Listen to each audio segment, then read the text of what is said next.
All right, so now we're going to talk about the more specific causes of the American Revolution, or events leading to the American Revolution. And American Revolution. And again, the American Revolution was from 1775 to 1783. And the events that we're going to begin with started in 1763, which, remember, if you remember, is the last year of the French and Indian War. And in Europe, this was called the 7 Years' War. And again, I know that you probably know all this stuff, and we've covered these things in previous lectures, but I'll do that, obviously throughout the semester. You've noticed as I try to go back as I'm moving forward. Okay, so after a while, some of these things will stick with you, and that's what we want. Okay, at least part of while we study this. Well, I'm going to try to. This is a time that I want you to really get into your textbook. You should have a textbook, even if it's not the newest edition. An older edition is fine, and read about the causes of the American Revolution, events leading up to the revolution, and all that. Because what I'm going to try to do, because I can get kind of stuck on this, and I'm going to try not to, but I'm just going to give you the highlights. Okay, so what I explain in here, what you want to do is go in your book and read more about it, then go on the internet and do a little bit of your own research. If you do that now, all right, when the next test that comes around is going to be very easy. In fact, probably at the end of this, what I'm going to start doing is maybe giving you weekly multiple choice quizzes. And that'll kind of help you, or it motivates you and give you incentive to keep up with the lectures and everything. They're going to be easy, but I'm not going to give you like 2 or 3 chances or anything like that. So we'll talk about that later. Now, the first thing is that we're going to talk about is the Proclamation of 1763.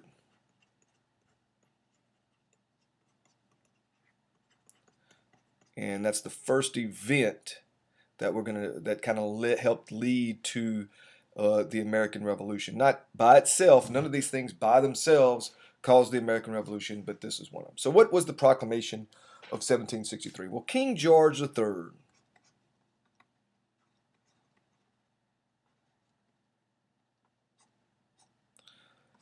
all right, was the King of England, and he angered the colonists, immediately after the French and Indian War by prohibiting any white settlement beyond the Appalachian Mountains. So pretty much along this line here, no one could go and settle in this area. Now, when you tell Americans that they can't go somewhere or whatever, that really drives them crazy. And really, the land between the Appalachian Mountains and the Mississippi River was to be Indian land. So many colonists were like, wait a minute. This land, and if you remember even in my lecture, this is what they were fighting the French and Indian War for. And then now you're saying that we can't go to that area. One of the reasons is that he wanted to improve relations with the Native Americans. Now you had, frontiersmen like Daniel Boone, who ignored the proclamation and settled in eastern Tennessee and Kentucky. Um, so obviously there were some exceptions. But nonetheless, this antagonized wealthy um, land speculators, all right, that wanted to go out there and get the land and then sell it uh, in pieces and make a lot of money. Okay, so again, this was he felt, maybe to kind of, protect Americans, or whatever, but also he wanted to sort of take the place of of the French, who had a very good fur trade um, with the Native Americans, and he was hoping that maybe the British could do that. All right, so again, I'm going to try to give you the highlights here. I can sit here and talk about these things for a long time, but I'm going to try to go kind of quickly. So I don't get too bogged down. But you, again, you want to make sure that you go in there in the textbook and on the internet and do a little bit of your own reading. Now, in 1764, Parliament, under the leadership of George Grenville, passed the Sugar Act. And what the Sugar Act did, it might surprise you, all right, it actually cut the tariff on imported sugar. So it actually lowered the tax on imported molasses and sugar. Now, this you might now this was from let me make this clear, because if I don't, it's going to be kind of confusing. From non-English colonies, and that's something that a lot of textbooks kind of forget to say, and then it doesn't really make sense. Before there was a very high tax on imported sugar from non-English colonies, which is where most of the sugar came from. Places like Saint Domingue, which became later on Haiti, all right, and even actually Louisiana, in the colonial Louisiana. So, if they lowered the tax, why were people so upset? Well, even though it was a very high tax, they did not enforce the tax. So even though they lowered the tax, now they were going to start enforcing the tax and the duty. So once you start doing that, then that's what's going to get people really upset. So why would this upset the colonists so much? Well, there were two reasons. First, it was feared that the tariff would destroy the New England economy, since New Englanders needed sugar to make rum, which was an essential component of the fur and slave trade, or the triangular trade. We talked about that before. That was an identification. Now, not only rum manufacturers, but merchants, sailors, and shipbuilders would also be out of work if sugar prices went up, which is what would happen. Okay, so once you put the tax on it, prices would go up. The French West Indies could no longer sell as much sugar to New England, all right, because they would also have to pay. They would also have to pay, so they would no longer buy as much fish, grain, and lumber from New England, putting fishermen, farmers, and lumbermen out of business as well. The Sugar Act, it was said, would cause an economic catastrophe, and the only beneficiaries of the act would be the British government, which would collect more money from the tariffs. And British West Indian sugar planters, many of whom had sat in Parliament, who protected from the French competition, would be able to sell more sugar to New Englanders at an inflated cost. All right, I'm not sure if that clears things up for you a whole lot, but again, kind of get into the textbook and kind of, I almost don't want to give you too much, because I want to encourage you to read, but it's not an easy subject, all right, and it's not easy necessarily to explain. Now, there was another reason, and this is very important, why New Englanders were alarmed by the Sugar Act. If you remember the first one, I said there was two. The first one was economic. But the second one was more political, we'll say, in terms of civil liberties. Okay? The act declared that anyone accused of smuggling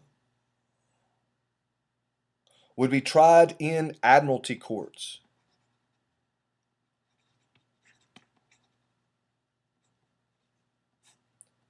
Or these are naval courts. This consisted of one British judge and no jury, rather than by a jury of one's peers. And so many people felt that this was against their rights as Englishmen.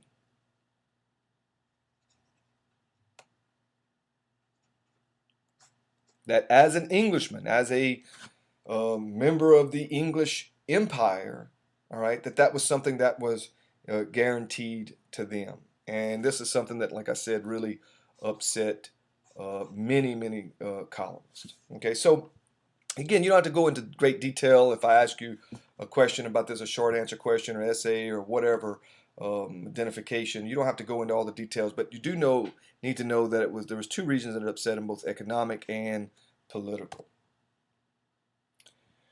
Now, in 1765,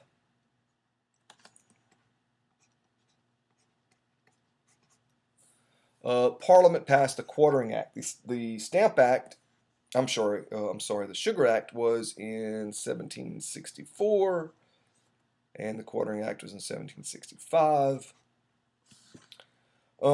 Now, what the British did was that they kept a lot of troops in America after the French and Indian War, in order to enforce a lot of these things, and they didn't have the provisions or the supplies or the places for them to sleep. So they passed the Quartering Act, which basically stated that the colonies had to provide housing, whether in barracks, taverns, or private homes.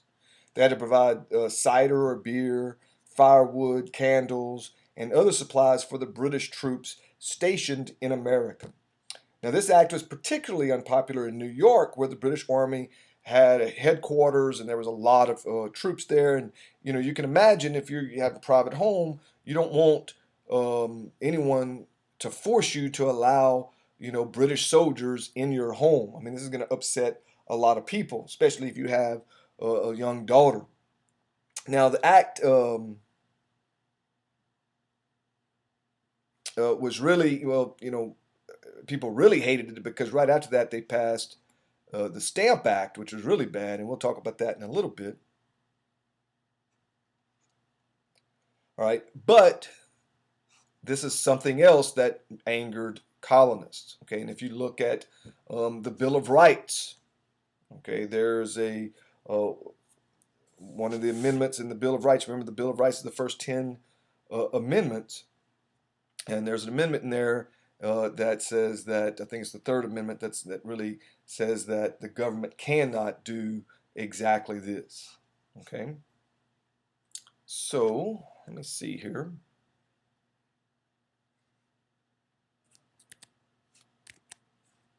If you look at, we can go to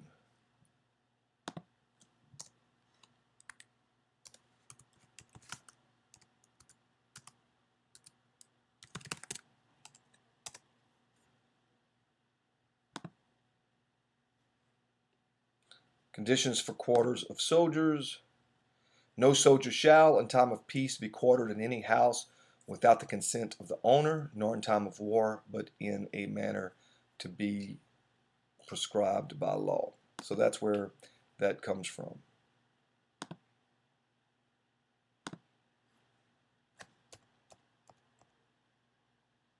So now, the Stamp Act.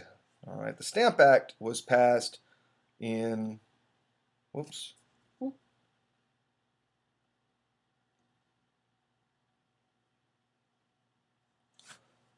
also 1765.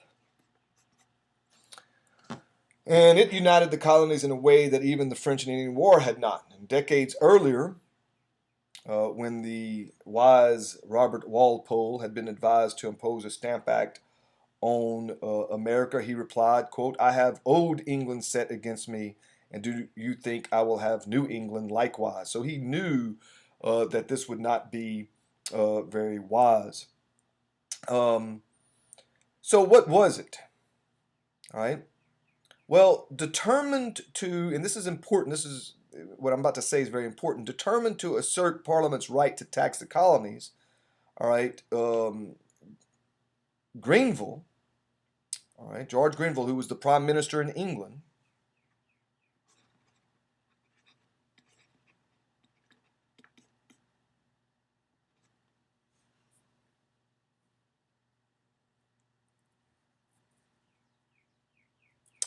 secured in Parliament the passage of the Stamp Act, okay, and this required the purchase with gold and silver money of stamps which validated legal documents such as diplomas, marriage licenses, and which allowed the purchase of cards, dice, newspapers, almanacs, in all 50 trade items. In other words, the Stamp Act was a sales or excise tax. And by making everyone in all the colonies do it, this is what really upset people the most. Okay. So, again, people were very, very angry at this. Only in Georgia were loyalists predominated. And so this is something that you'll see is that there were loyalists. There's people that remain loyal to Great Britain. And in Georgia is where you had the most, actually, because that was, I don't know exactly why. I mean, I think that it was the youngest colony, and they had a lot of direct immigrants from England in Georgia that hadn't been there for generations. Okay, in other words, there were people from England. They had a stronger connection with England. Georgia did. Not to say that Georgia didn't have its share of revolutionaries. All right. But in Georgia, it wasn't so bad. But in the rest of the colonies, were very, very upset. In Virginia, Patrick Henry, a lawyer, elected to the House of Burgesses only a few days earlier, introduced 7 resolutions that denounced the Stamp Act. And what eventually they ended up doing was when I say they, the colonists boycotted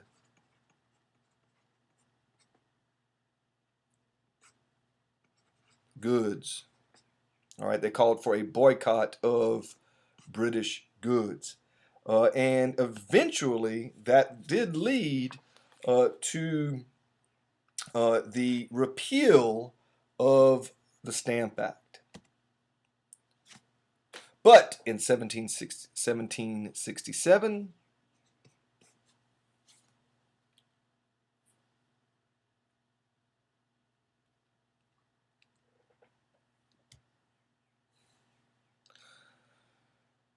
Charles Townshend,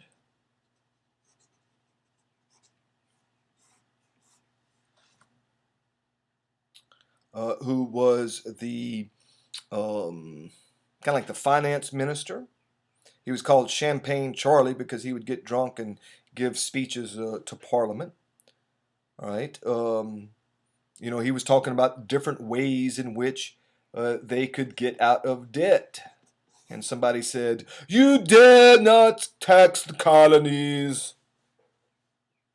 Townshend, you dare not tax the colonies." And so Townshend said, "Okay, all right, that's what I'm going to do." All right, so the Townshend Acts placed tariffs on glass, on white lead, which was used to make paint, paper, and tea. Everybody drank tea back then like they drink soft drinks today. And so, of course, the colonies were very upset. Again, a guy by the name of John Dickinson wrote letters from a Pennsylvania farmer. He wasn't a farmer, but nonetheless.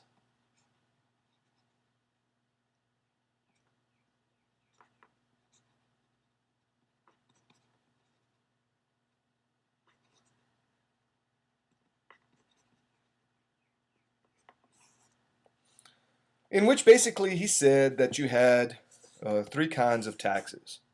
All right, you had an internal tax. All right, these are direct taxes like those imposed by the Stamp Act. You had external taxes designed to raise money or revenue like those imposed by the Townshend Act. And you have the external taxes that are used to regulate trade.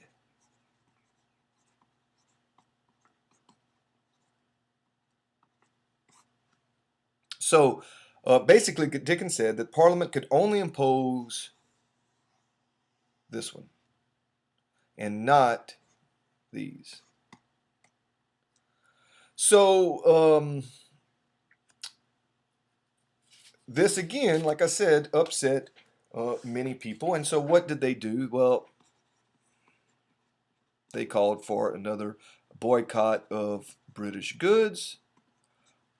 And this caused Parliament to repeal the Townshend Acts, except they did keep a tax on tea. It's probably not a good idea because it kind of left, got people, kind of allowed people to get, people that wanted revolution no matter what, it kind of gave them a little fodder to work with. Now, the Boston Massacre is famous, and it's debatable whether it was even really, one would call it a massacre, but it was good propaganda for people like Samuel Adams.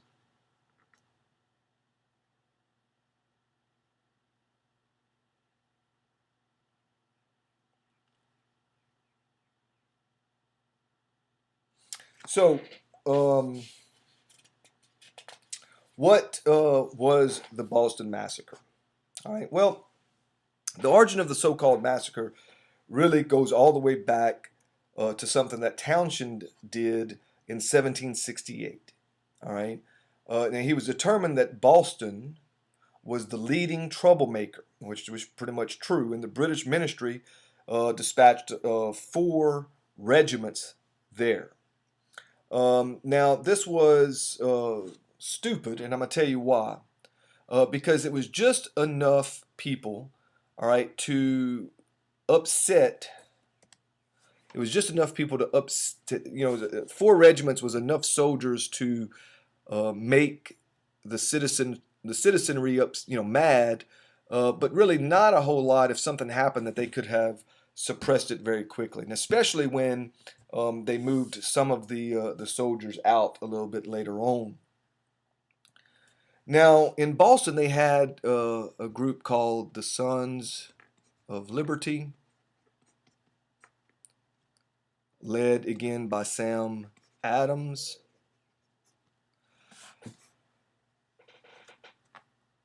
And from the beginning, there was trouble between the Bostonians and the British soldiers. The troops were angry from the outset, since Sam persuaded the Boston town meeting to refuse to quarter them.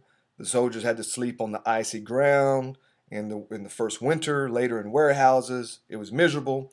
The soldiers often also brawled with the people hanging out in taverns over women, over jobs. I mean, the troops had to find other jobs because they weren't paid very well. The soldiers taunted the commoners or the people in Boston, and called them Yankees and Yankee Doodle, and sang Yankee Doodle and all that. It's the Patriots later transformed that into an inspirational war song, of course. In any case,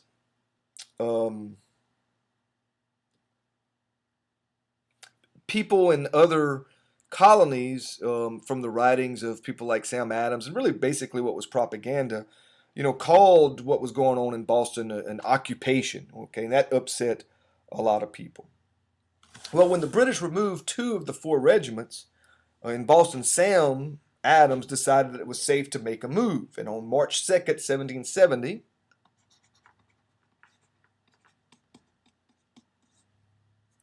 the patriot Samuel Gray asked a soldier if he wanted a job. And when the soldier replied yes, he did, Gray told him that he could have one cleaning his outhouse. And this prompted a fight. Bam. Okay.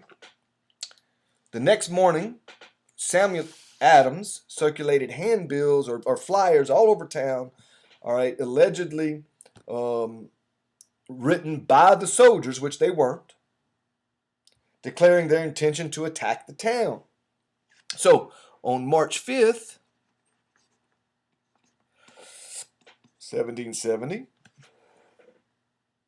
mobs roamed the streets. Everybody was riled up. Sam directed his own mobs of the Sons of Liberty, all notorious soldier fighters, to King Street.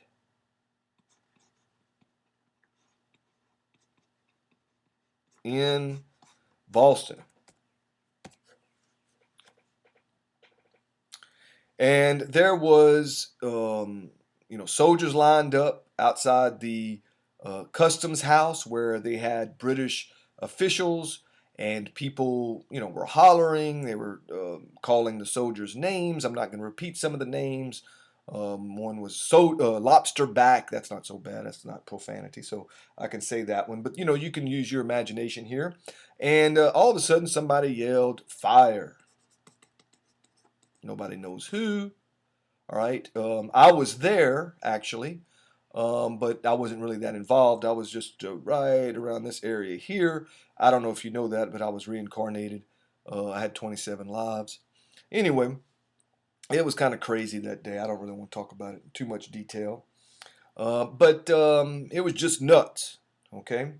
And so when somebody yelled fire, I mean, and you have to understand that the soldiers were getting rocks thrown at them, and peeling them on the side of their head. Okay. And so they were upset, and so they fired into the crowd.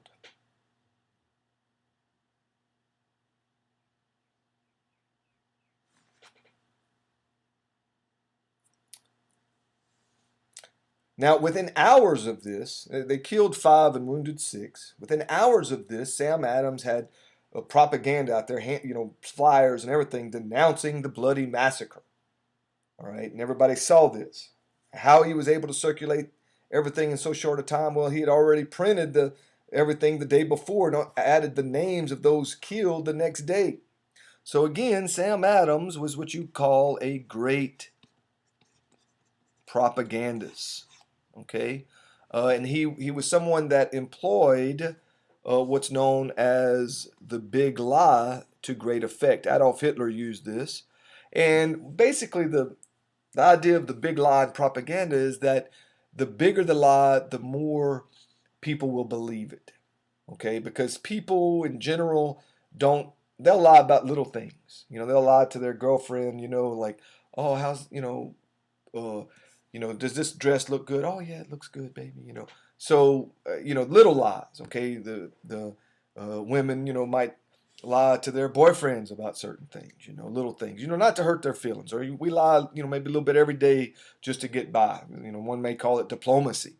But a big lie, people are less capable of doing that. People tend to um, say things like, well, they can't be lying because that's just too, there's no way they could be lying about that. That's just too crazy, that type of thing.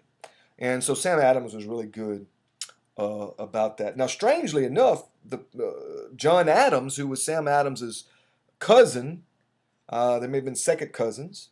They knew each other. John Adams, who later became president, he was the second president of the United States, actually defended the captain who was in charge, was Captain Preston, was in charge of these men and the men, because he figured that, well, there's a lot of reasons that he may have done this. We don't know what his motivations were. One is that he felt that simply, these were young men that didn't really know what was going on, just got caught up in circumstances. Other historians have argued that he kind of wanted to hide the intentions of Sam Adams. Who knows? Okay, but anyway, he was able to get most of the soldiers off. I think 2 may have had to get branded on their hand, or maybe pay a fine or something like that. He did secure the acquittal of 7 of his 9 clients, including Captain Preston. Um, and like I said, I'm not sure that exactly. I think yeah, I think they just got branded on their palms, something like that. So I mean, that's not anything. I mean, that's nothing. I mean, that's not nothing. I mean, that hurts. That happened to me as well in a former life. But I'm not going to go into details about that. The Wilderness Years, this was a period from 1770 to 73, which really just not a whole lot happened. A few things did happen. I mean, you had the committees of correspondence that Sam Adams started, which kind of created, this communication between colonists. You had the Gaspee Affair, in which a British warship commanded by this arrogant asshole, I mean, this arrogant guy, British guy, ended up being burned. It got kind of ran aground off the coast of Rhode Island, and some Americans got on it and got everybody off, but then they burned it. Sam Adams was able to slander a guy by the name of Thomas Hutchinson, was a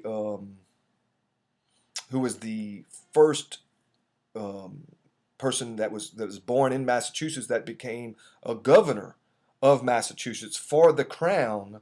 And he was somebody that was kind of diplomatic, and kind of saw both sides of everything. And when things got really riled up later on, could have calmed people down. But he was totally slandered by Sam Adams, saying that he showed letters that, and took parts of it out, but showed letters and published letters that Thomas Hutchinson supposedly wrote, and did write. But like I said, he would kind of cut and paste, like an old method of cutting and pasting, and showing that Thomas Hutchinson, believed that the Stamp Act was good and all that kind of stuff. Okay. But still, overall, during this period of time, not a whole lot happened. However, in 1773, something big happened, which was the Boston Tea Party, and we'll talk about that in the next lecture. Okay, so I hope this wasn't too confusing for you. I've done better jobs on lectures. It's kind of hard sometimes when I try to do a lot in a short amount of time, but hopefully this will help, and especially if you do some of your own reading.